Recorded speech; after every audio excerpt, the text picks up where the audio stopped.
6:40 de la mañana, de regreso junto a ustedes en Primera Página. Vamos a analizar las elecciones presidenciales en Colombia que se celebraron este domingo en primera vuelta.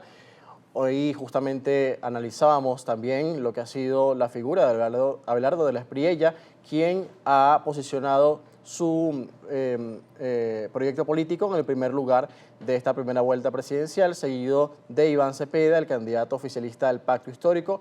Esto es contrario a lo que proyectaban las encuestas, que en cambio decían que el candidato abanderado por el presidente saliente Gustavo Petro, Iván Cepeda, iba a ser el vencedor de esta primera vuelta presidencial. Vamos a analizar este tema hoy con nuestro primer invitado, quien es Alejandro Godoy, asesor geopolítico hemisférico, analista internacional, conectado con nosotros desde Bogotá. Muy buenos días, Alejandro, gracias por acompañarnos. Buenos días, como siempre un placer. Alejandro, sorprende el auge de la figura de Abelardo de la Espriella para esta primera vuelta presidencial, confirmándose que pasa él junto a Iván Cepeda, el candidato oficialista, al balotaje el próximo 21 de junio. ¿Cómo se analizan estos resultados?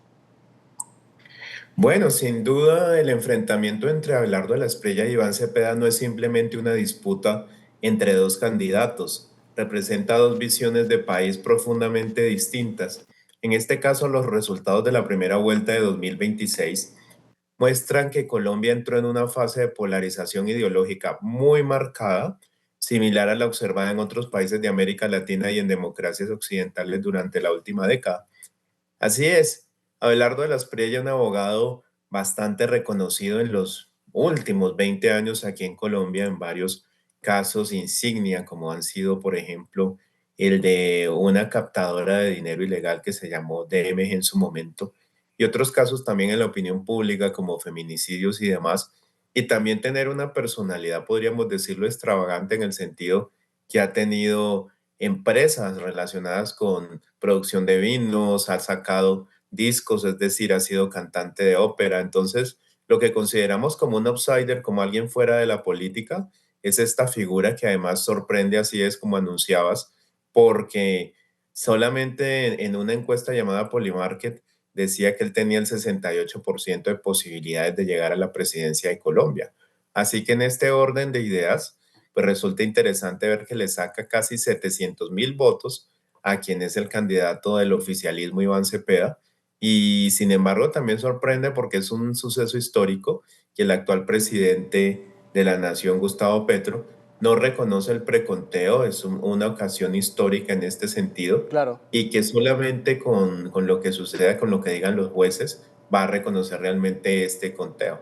Justamente te iba a consultar sobre eso, Alejandro. ¿Cuál es la gravedad de lo que ha escrito Petro durante las últimas horas a través de la cuenta en la red social X, desconociendo ese preconteo y señalando específicamente a una empresa? Cuéntanos para entender ese contexto, de qué se trata lo que apunta Petro y cómo puede perjudicar esto el curso de la campaña electoral e incluso a su candidato Iván Cepeda.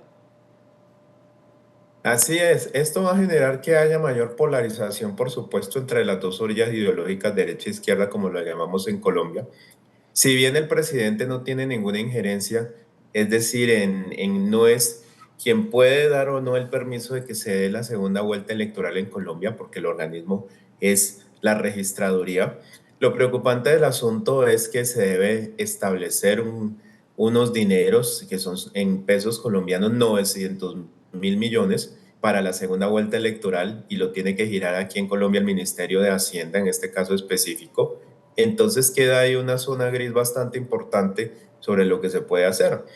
Entonces no tiene connotaciones judiciales, por supuesto, porque no es la autoridad para decir se puede o no se puede hacer la segunda vuelta hasta que se haga un reconteo, pero específicamente también en este contexto, pues deja un mal sabor político en este sentido. Adicionalmente, porque para las elecciones del 2022, cuando Gustavo Petro gana la presidencia en segunda vuelta, hubo cerca de 83.000 jurados electorales veedores que acompañaron y en esta ocasión hubo más de 116.000, así que el número prácticamente se duplica en este contexto y por ende además, pues lo que ha dicho Abelardo de la Espriella es que llama a los organismos internacionales para que apoyen al país para la segunda vuelta, que estén muy pendientes de que, como abro comillas, lo dice él, no se vayan a robar las elecciones el comunismo. Entonces, obviamente vamos a tener 20 días de una campaña electoral muy fuerte, marcada Claro. precisamente por los insultos y demás. Sí, Alejandro. Y otro hecho también curioso fue lo que sucedió durante la jornada cuando el presidente Petro ejerció su derecho al voto, que mostró la papeleta. Eso se había visto en la historia de Colombia. También vimos que otro funcionario en otra región del país hizo algo similar. Así es, esto no se había visto nunca también, hay que decir, entonces estamos pasando tiempos atípicos aquí en el país, tiempos inéditos, por decirlo de otra forma, porque precisamente entonces se llamó a la Registraduría y al Consejo Nacional Electoral para que comentara, porque evidentemente lo que dice la legislación es que el voto es secreto, pero pues la respuesta de la Registraduría fue decir que pese a que el presidente haya mostrado su voto, ahí él violó el secretismo, pero que no estaba haciendo proselitismo político porque ya habían comenzado las elecciones. Entonces, en este caso particular, también ministros como el Interior Armando Benedetti también lo hicieron y es también una campaña marcada, hay que decirlo, porque no se había visto tal grado de injerencia política que está prohibido por la constitución del país en ministros y también por el mismo presidente del país. Ahora, Alejandro, ¿qué pasa con el uribismo? Este resultado de la candidata Paloma Valencia también pudiera decirse que sorprende, no sorprende para esta elección presidencial. ¿Y cómo se explica que Abelardo haya logrado desafiar el dominio de Uribe en la derecha tradicional colombiana? Lo que sucedió precisamente con la candidata Paloma Valencia, quien quedó tercera, es que hubo una desbandada de votos hacia precisamente Abelardo de la Espriella. Realmente cuando vimos en marzo, el 8 de marzo, esa consulta en la cual Paloma Valencia sacó un poco más de 3.200.000 votos, en este contexto ella no logra ni la mitad de los votos en este sentido, precisamente porque causó en la derecha extrema colombiana bastante escosor, no gustó mucho esa fórmula que hizo ella entre Paloma Valencia y precisamente Juan Daniel Oviedo, porque tienen ideológicamente ideas muy diferentes. Oviedo representa a las minorías sexuales, viene también con otro pensamiento a nivel educativo, entonces pues esto también generó que se diera un contexto muy fuerte para no permitir que esta fórmula realmente fuera Claro. exitosa. Bueno, de hecho vimos a Oviedo diciendo que la decisión de que Paloma apoyaba a Abelardo para esta segunda vuelta no le fue consultada y también tomaba distancia del perfil del candidato de la Espriella, diciendo que era homofóbico, que también tenía diferencias con las mujeres. Entonces eso también, digamos, está allí muy presente, ¿no? Totalmente, porque se ve ya la fractura precisamente entre ambos. Realmente nunca se vio que funcionara como un matrimonio armónico, por decirlo de alguna forma. Y por ende, entonces, lo que se ha dicho es que está coqueteando el candidato Iván Cepeda con Oviedo. Probablemente puede que le ofrezca un ministerio o algún grado de cargo dentro del gobierno bastante importante, que se pueda hacer un acercamiento fuerte. Hay en juego más de 1.600.000 votos y eso podría hacer que el candidato Iván Cepeda ganara la segunda vuelta. Alejandro, entendiendo la posición política e histórica que ha tenido el electorado colombiano, luego la irrupción de la izquierda en 2022 con el proyecto del presidente saliente Gustavo Petro, ahora llegamos a este escenario. ¿Cómo se puede diagnosticar, digamos, la gestión del presidente Gustavo Petro? Estamos virando nuevamente a un cambio en Colombia de lo que ya veníamos viendo, porque hace 4 años justamente hablábamos aquí en este mismo estudio sobre el viraje de Colombia hacia la izquierda, pero nuevamente hay otro cambio. Entonces estamos hablando de qué ahora. Sí, hubo una esperanza muy grande, precisamente Gustavo Petro, muy hábil en su tema comunicacional y demás, como fue en su campaña en su momento desde finales del 2021, porque hubo un estallido social y precisamente posterior a la pandemia se veía como todas esas necesidades, nuevas reformas y demás. Y en este sentido también porque al incluir una fórmula vicepresidencial como fue Francia Márquez, representante de las minorías de afros en nuestro país, pues se veía que iba a haber un cambio, un nuevo aire en la política colombiana. Sin embargo, lamentablemente, pese a que se quiso establecer varias reformas como la de la salud, la educación, entre otras, hubo también durante su gobierno varios escándalos muy fuertes en cuanto a temas de subsidios a personas que no eran aptas para ejercer cargos públicos, también algo inédito que se vio con más de la salida de 64 ministros durante estos 4 años Y termina ese gobierno también con una pelea específica con la vicepresidenta, quien dice que ella fue llamada a ejercer actos de corrupción dentro del gobierno Petro y que realmente su participación se fue invisibilizando. Tanto así que se dio la creación del Ministerio de la Igualdad en Colombia, que se pensaba que realmente iba a apoyar y aportar sobre estas minorías como afros, indígenas, entre otros, pero ya vemos el Ministerio de la Igualdad va a desaparecer y generó un alto costo en el presupuesto colombiano y su ejecución fue mínima. Así que precisamente por todos estos sucesos, más llamado a que actualmente se establece que cerca del 40% del territorio colombiano está en riesgo por temas de minorías de las guerrillas y disidencias en este caso específico, pues por ende vemos de nuevo una reconfiguración y donde los ciudadanos de nuevo piden que la seguridad sea una de las banderas importantes en un nuevo gobierno que llegue al país. A eso iba justamente, Alejandro, porque ¿cómo crees que van a manejar los dos candidatos que pasan a esta segunda vuelta los principales temas que preocupan a la sociedad colombiana, la seguridad, lo que tuvo que ver en algún momento con la paz total que propuso el presidente Petro, que al parecer no funcionó, y luego también las otras necesidades que se han visto en estos 4 años que parece que son demandas todavía pendientes, que esperan que sean resueltas en la sociedad colombiana? ¿Qué nos dice sobre cómo puede manejarse esto en esta campaña y también el comportamiento que pudiera proyectarse de ambos candidatos para buscar los votos? Sí, así es. Cuando te refieres a La Paz, precisamente vemos desde el gobierno anterior a Gustavo Petro, que fueron los 8 años de gobierno de Juan Manuel Santos, cuando se crea la Jurisdicción Especial para la Paz, estos tribunales donde se iban a conocer aparentemente la verdad sobre lo que habían sido masacres y demás de todos los actores involucrados. Sin embargo, lamentablemente no se hizo verdadera reparación en lo que vimos en este tiempo del gobierno de Gustavo Petro y la sociedad como tal también se molestó muchísimo sobre lo que era quitarle órdenes de captura a algunos capos del narcotráfico y demás, porque ya se veía que no estaban únicamente unidos a las guerrillas. Entonces, en este caso específico, vemos que Abelardo de la Espriella toma esas banderas y por algo sacó más de 10.300.000 votos, leyendo a gran parte de la población colombiana.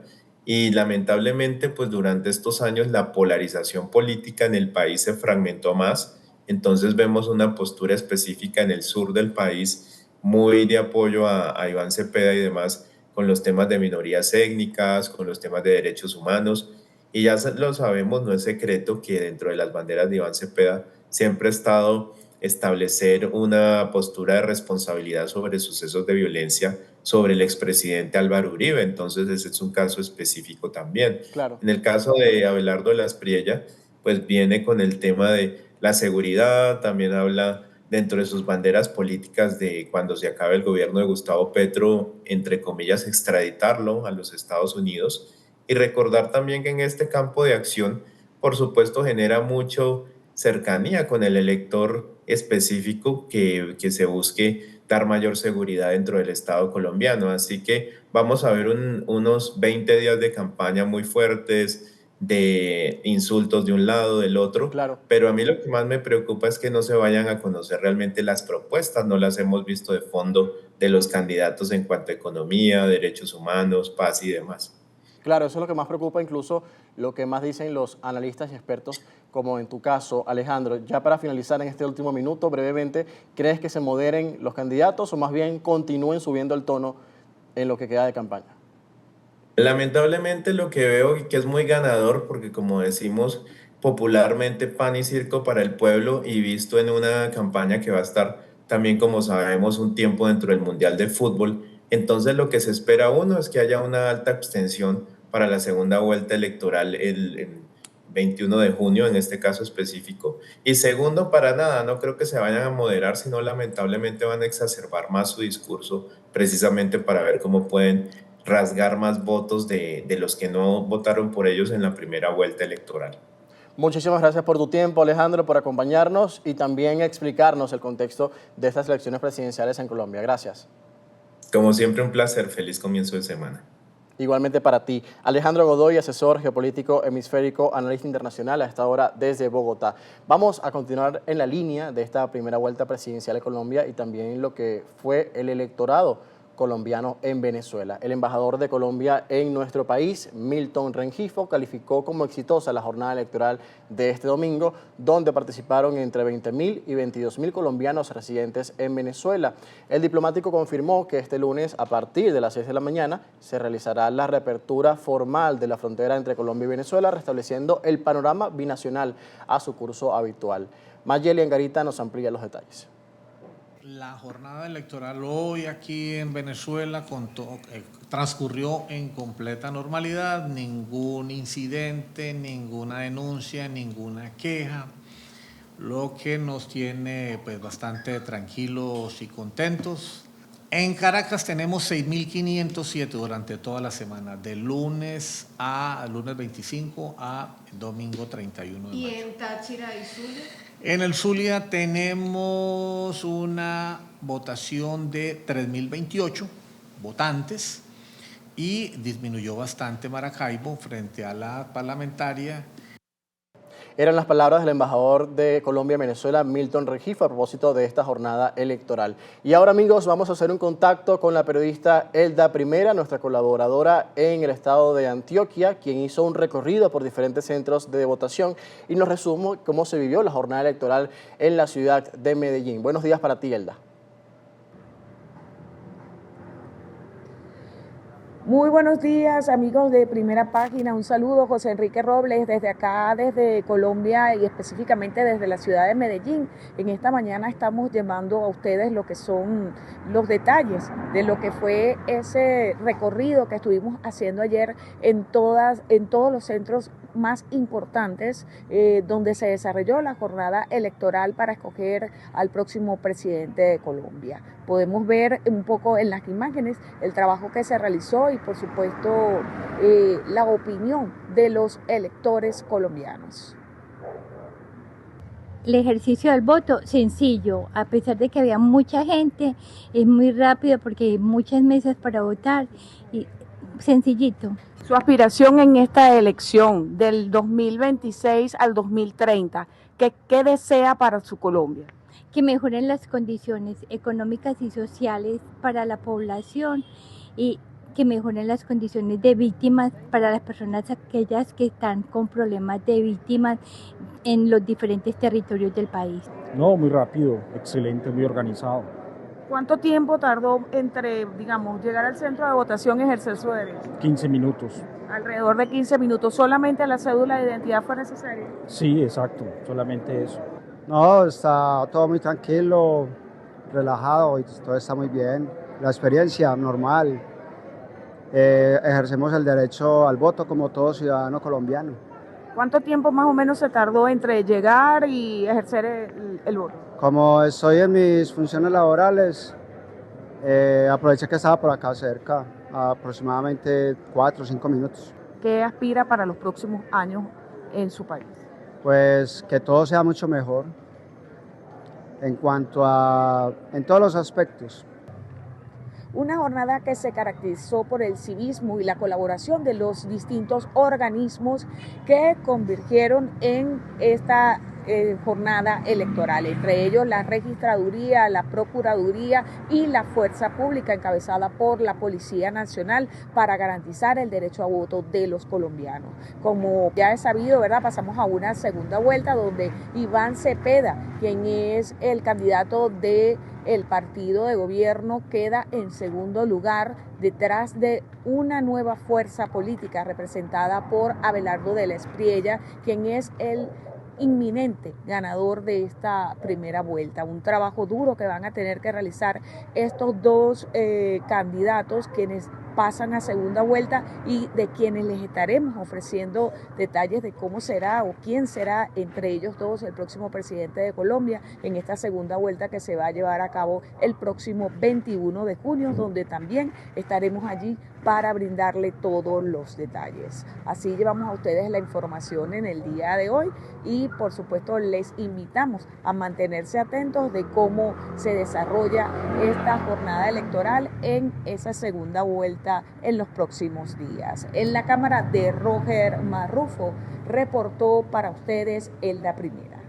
Muchísimas gracias a Elda Primera desde Medellín con los detalles de esta jornada electoral que se vivió justamente en el departamento de Antioquia. 7 en punto de la mañana, hacemos la pausa regulatoria de la hora y al regreso la actualidad nacional junto a nuestra compañera Luciana Peñafort.